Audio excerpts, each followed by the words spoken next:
વધુ ન કહેતા અહીંયા પધારેલા તમામ મોરંબીઓ, વડીલો, યુવાનો, માતાઓ, બહેનો અને દીકરીઓને નવા વર્ષની ખૂબ ખૂબ શુભકામનાઓ પાઠવીને વિરમું છું.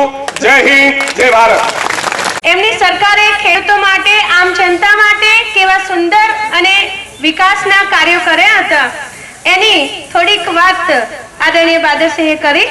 હવે જિલ્લા પંચાયતના પ્રમુખશ્રીની જવાબદારી જેઓ અદા કરી રહ્યા છે એવા આદરણીય દર્શનભાઈને હું વિનંતી કરું કે સમયને ધ્યાનમાં રાખીને આપણને સૌને સંબોધે. શિક્ષણ કાર્યને બેઠું કરવામાં જેમનું જબરજસ્ત યોગદાન છે એવા આદરણીય ચાવડા સાહેબ, એવા જ ગુજરાતમાં હમણાં મોઢામાંથી દરેક ગુજરાતમાં ખેડૂતનું અને આમ જનતાનું વાત આવતી હોય અને હમણાં અમારા પક્ષના પ્રમુખ આદરણીય બાદરસિંહજીએ વાત કરી એવા ગુજરાતના ખૂબ સફળ સુધારી રહ્યા છે એવા આદરણીય મુરબ્બી બાપુ,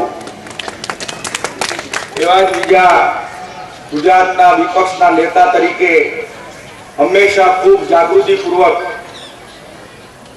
જે વિપક્ષની ભૂમિકા અદા કરી અને વિરોધ પક્ષના નેતા તરીકે ખૂબ સુંદર કામગીરી કરી છે એવા મુરબ્બી આપણા આદરણીય અર્જુનભાઈ, સાથે બાજુમાં વર્ષો સુધી અમારા વિસ્તારના વિધાનસભ્ય અને ગુજરાતમાં મંત્રી તરીકે ખૂબ કામગીરી કરી છે એવા આદરણીય દોલતભાઈ, આ બાજુથી બાજુમાં ડીસાના ખેડૂતોનું કામ કરનાર ખૂબ એવા આદરણીય ભાઈ શ્રી ગોવાભાઈ, સંત બાજુમાં આદરણીય ખૂબ જ જે સંસ્કારો લાવવામાં અને સમાજ સુધારવામાં જેમનું ખૂબ મોટું યોગદાન છે એવા દોલતરામજી, બીજોમાં કૈલાસબેન, અહીંથી અમારા પક્ષના પ્રમુખ આદરણીય બાદરસિંહજી, ભાઈ દીપસિંહભાઈ, ભાઈ અમારા સમિતિના ચેરમેન ભાઈ રાજુભાઈ, ડોમરાજીભાઈ, ઘણા બધા માજી અમારા 2-3 તો માજી પ્રમુખો છે, ભાઈ વિજયભાઈ, રાવલબેન, મંચ ઉપર ઘણા બધા આગેવાનો ઉપસ્થિત છે અને ખાસ કરીને અહીં આ બધા લાગણી સભર પધાર્યા છો એવા સૌ મુરબ્બીઓ, આગેવાનો અને મિત્રો. મને લાગે છે આદરણીય ચાવડા સાહેબનું કામ અહીં રતનપુરનું નામ સંભળાય એટલે એમના કામની વાત થાય. બનાસકાંઠા જિલ્લામાં ગમે તે ગામડામાં જઈને ઉભા રહો તો કોઈ એમ કહેનાર મળે કે હા હું ચાવડા સાહેબના રતનપુરમાં તૈયાર કર્યો, રતનપુરમાં ભણ્યો છું. આ એક બેગદારી 50 વર્ષના સમયગાળ દરમિયાન જિલ્લામાં રાજકીય જીવન સાથે શિક્ષણનું જબરજસ્ત કામ કર્યું છે અને એ જબરજસ્ત કામ કરવાના કારણે ધંધા રોજગારી પણ ઉપલબ્ધ થઈ છે. એમાં એમનું યોગદાન કઈ નાનું સૂનું નથી, ઘણું મોટું યોગદાન છે. એવા અને ખાસ કરીને જાહેર જીવનમાં પણ બનાસકાંઠામાં પાર્લામેન્ટમાં 2 વર્ષ બે ટર્મ સુધી રહ્યા છે અને 2 ટર્મ સુધી પાર્લામેન્ટમાં પણ એમને જિલ્લાના ખેડૂતોના વિકાસમાં, રાજ્યના વિકાસમાં એમનું યોગદાન રહ્યું છે.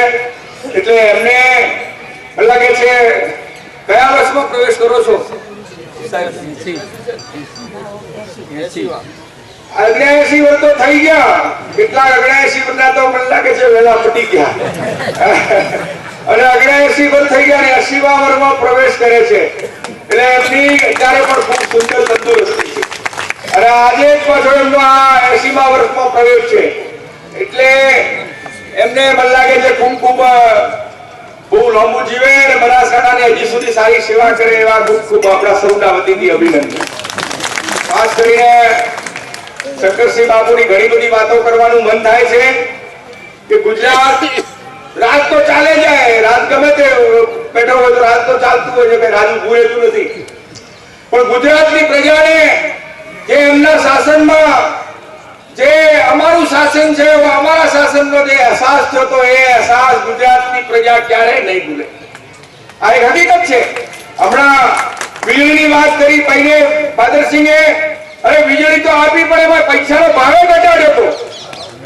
આ બધા કે પોસાતું નથી ત્યારે ભાવ પણ એમનો કેટલો ઘટ્યો.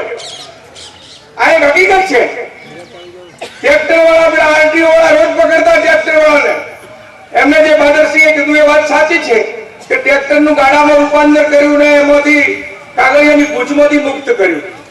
આવા સંખ્યામાં મોટા પર કઈ પંચાયત અત્યારે મને લાગે છે જો પૈસા ભરવાના હોત તો એક પણ પંચાયતનું કનેક્શન ચાલુ હોય ખરું?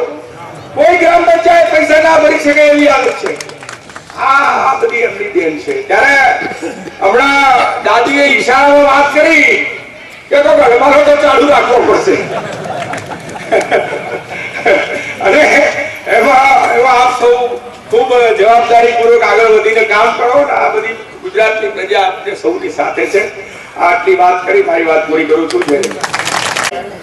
દાદી, આજે આપણે સૌને નવા વર્ષના રામ રામ કરવા અને કઈક નવા વર્ષમાં આપણને બધાને પ્રેરણા આપવા આવેલ આપણા ગુજરાતના એક બાહોશ દરેક ક્ષેત્રે સફળ થયેલા મોરબી શ્રી શંકરસિંહ બાપુ, તેમની સાથે આવેલા વિરોધ પક્ષના નેતા તરીકે રહીને નેતા નથી તો પણ એટલા સ્ટ્રોંગ તરીકે આ સરકારની સામે પ્રતિકાર રૂપ ભીડાવા વાળા આપણા મોરબી શ્રી અર્જુનભાઈ, આપણા વંદનીય કાયમ સમાજના નવયુવાનોને વ્યસન મુક્ત કરીને એક સારો માર્ગદર્શન આપના વંદનીય શ્રી દોલતરામ બાપુ, તેમની સાથે આવેલા શ્રી માતા, આપણા મોરબી શ્રી પ્રદેશના ઉપપ્રમુખ અને માજી મંત્રી શ્રી દોલતભાઈ સાહેબ, જિલ્લા પંચાયતના પ્રમુખ ભાઈ શ્રી દલસંગભાઈ, જિલ્લા કોંગ્રેસના પ્રમુખ મોરબી શ્રી બાદરસિંહ બાપુ, શિક્ષણ સમિતિનો બહેનો અને માતાઓ, પ્રથમ તો આપ સૌને નવા વર્ષના રામ રામ કરું છું. સાથે સાથે ઘણા બધા મિત્રોએ કહ્યું એમ લોક નિકેતન દાદા અને દાદી થોડોક સ્વભાવ છે ઉતાવળ, પરંતુ જે શિક્ષણનું વૃક્ષ મોટું કર્યું છે એ ભાગ્યે જ કોઈ કરી શકશે એમ કહેશું તો ખોટું નથી. જે સમગ્ર જિલ્લાની અંદર એક ગરીબમાં ગરીબ માણસને શિક્ષણ પૂરું પાડે અને શિક્ષણની સાથે જ્યારે હું એકદમ નજીકનો સર મને એમ થતું કે આ બધું આમ નહીં હોય, પણ એ પોતાનો ગરીબ બાળક ભલે પછી ભંગી સમાજનો હોય, આદિવાસી હોય, હરિજન હોય કે સુખી સમાજનો હોય, પણ એને પણ એક પોતાનો બાળક છે એ રીતે રાખવો. MP હતા તો પણ અહીંયા રોડ ઉપર કાટલો નોખીને સતરંગી પાદરીનું ઊંઘ્યાવાનું ઘણી વાર આવતો, આપણને વંદન કરવાનું મન થાય બંને જણા કે સાચી છે વાત. શિક્ષણ પાયાનું ઘડતર છે અને એ બી એક ચારિત્રવાન શિક્ષણ આપવું, એક સારો સૈનિક તરીકે તૈયાર કરવો, એ બધું જ એમના બંનેની જે પ્રેરણા છે આપણા જિલ્લા માટે, આપણા સૌના માટે એક વંદનીય છે.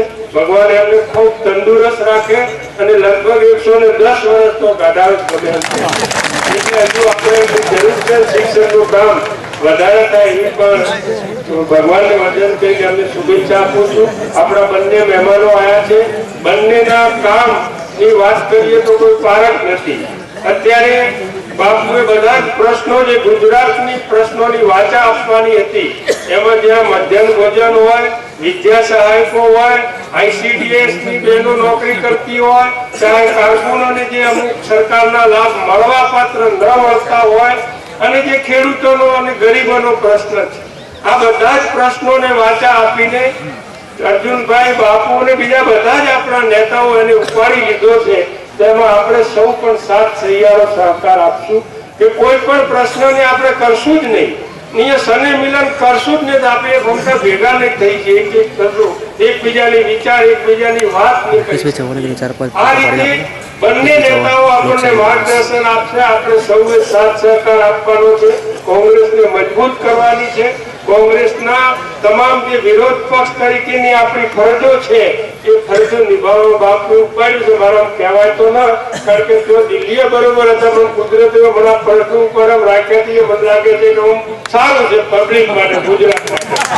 એમને થાય દુઃખે થાય કે ભારત સરકારના મિનિસ્ટર હતા પણ જે આટલા આશીર્વાદ લઈ શકશે, ગુજરાતના તમામ ક્ષેત્રના પ્રશ્નોને ઉપાડીને વાચા આપીને આ સરકારનો ગળો પર મૂકીને પણ એનો નિરાકરણ લાવી શકશે, એ બહુ અઘરું હશે કરવું. છતાં પણ એમને ઉપાડ્યું છે.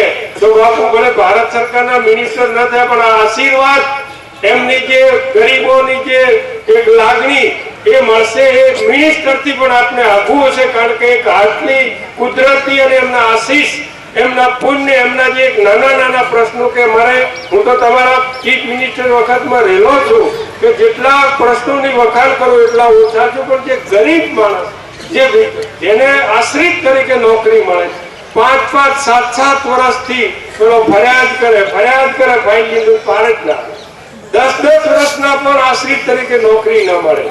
જ્યારે અમે બધા ધારાસભ્યો હતા, બાપુ